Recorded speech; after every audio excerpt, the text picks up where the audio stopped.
You, as all of us who are journalists, we knew very well that our North Star was evidence. We are actually entering a very terrifying era, and that is an era which I have coined it as a new era for journalists because we don't have any trusted tool at present. We are not at present fighting any battle against information. We are fighting a battle against misinformation, a battle against disinformation, a battle against malinformation. And we forget to ask the basic question, the essential question: who is the source? What is the evidence? Can this be independently confirmed by someone? What is the context, which we all don't do?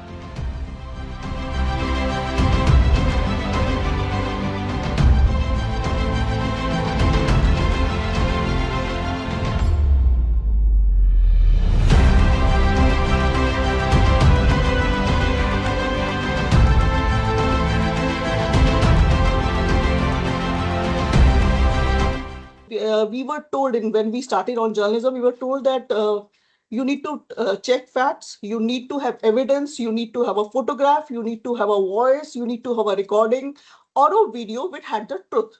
These days, if we look at any text on social media, we look at any video, a question marks comes. I think 50% of us will agree that we first are in a phase, is it true? Today morning only, when I was watching one of the news where it was talking about the Iraq, some Iraq information, Iran information, all misleading.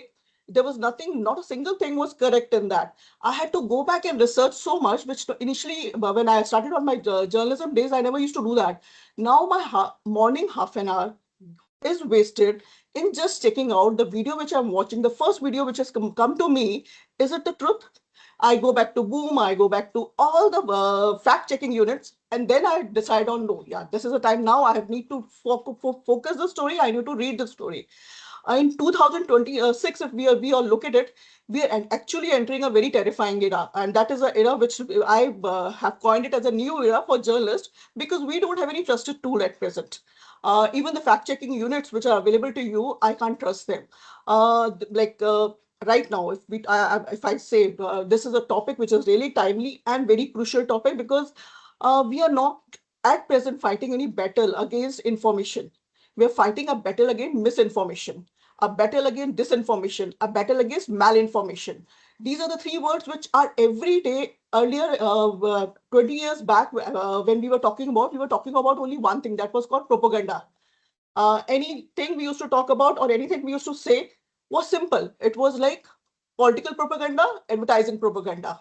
Nowadays, we have not only propaganda, a small information. I want to say something wrong here. What I'll do is a very simple thing. I'll quote somebody and everybody will forget it. For the reason, tell me why. The burden rests on all of us because none of you gave me a answer for this. That if I speak something wrong here, who's going to question me?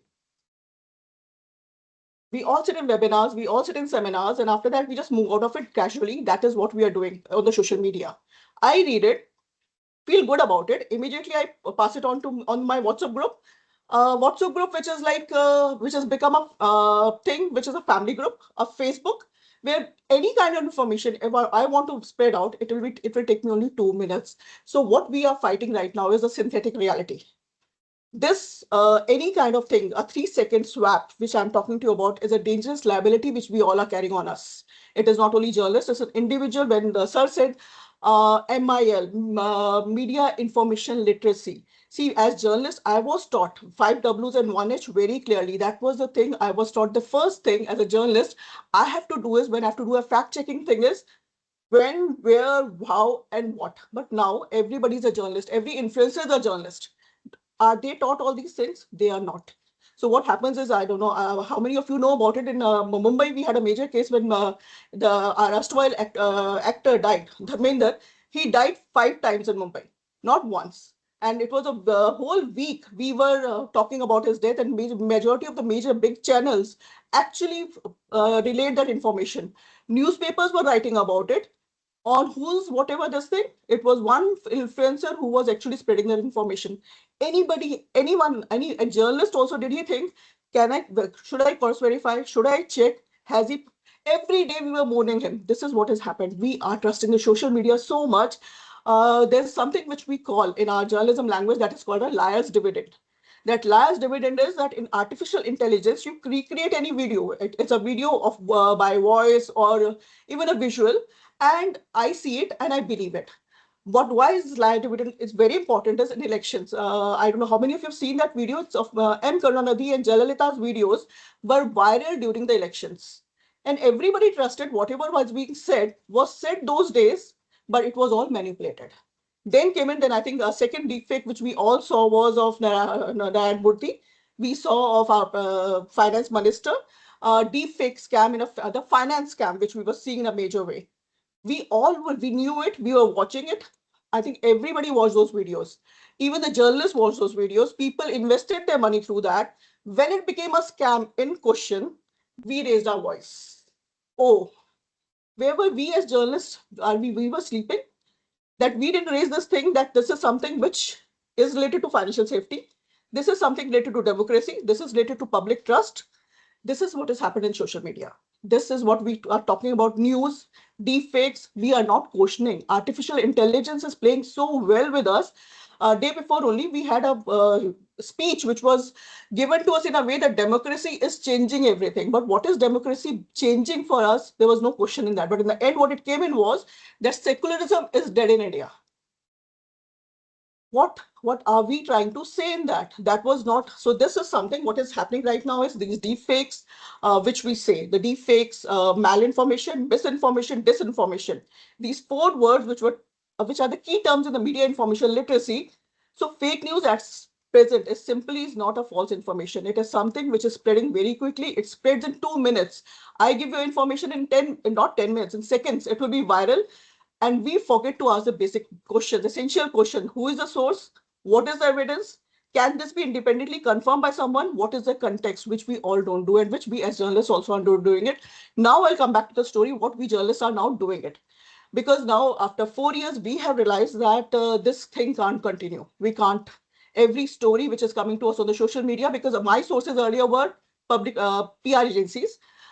They were most of the people nowadays, also the PR people also are giving us information which is definitely comes out to be more of a propaganda in a form of fake news, misinformation in a form of fake news, malinformation, because there's something I know very well. I know a subject very well, but then somebody gives me information which is false information. I club it together. COVID, we all have seen that information coming in during wars, during any time of elections. We have seen this kind of information coming in a major way. So now I'll come to the essential question: why is media information literacy an important thing? Which Sir said, we have been doing lots of seminars and webinars for last 4 years. Whenever we have gone to those seminars and webinars, none of the students or they have questioned us on the thing, what is news? Everybody questioned me, what is fake news? So when we tell them this is news and this is fake news, for them it is, oh. So the question now rises is, as journalists, my duty now is to tell everyone what is news. And that is a simple definition which we all have spoken, we have talked about, is news is something which is factual. That is only in this present world, what we need to rely on is a word which is called facts. Without facts, if something is there coming to you, you don't know the source, you don't know who is giving you, stop it. This is the first factor which we are talking about as media information literacy, is how everybody should understand this thing, how the media message is created, whether it is in a newspaper, whether it's in a broadcast, whether it's in a social media. If I know how the messages are created, because two factors are happening these days. One is time. We don't have time. None of us have time. So we are creating news in a business, which business models have changed. Media management, when we used to be teaching our students, it had a format. Nowadays, every internet channel has just two people working. One going in the field and one coming and sitting on the desk and typing the information for you or creating the video for you. Earlier days, there were filters, gatekeeping theory, which we talk about, where our editors were the gatekeepers. Funneling used to happen for the information. These days, no funneling. I am the editor, I am the creator, I am the reporter, done.